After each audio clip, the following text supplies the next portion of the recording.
I often see young patients with hip pain, and the common causes for this pain in this age group include hip impingement and hip dysplasia.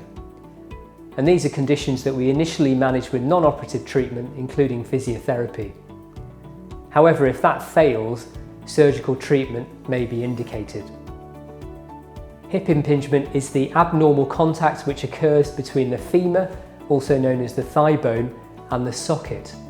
This occurs when the hip is flexed or bent up, and continual impingement causes pain and ultimately may lead to arthritis.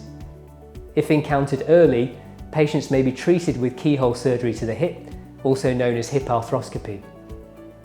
Hip dysplasia is a condition in which the patient's hip has not developed normally, and this is often the consequence of a genetic issue, but can also be due to other factors. As a result of this, the shape of the ball and/or the socket is abnormal, and if encountered early, patients may be treated successfully with osteotomies to either the pelvic or femoral bone or both.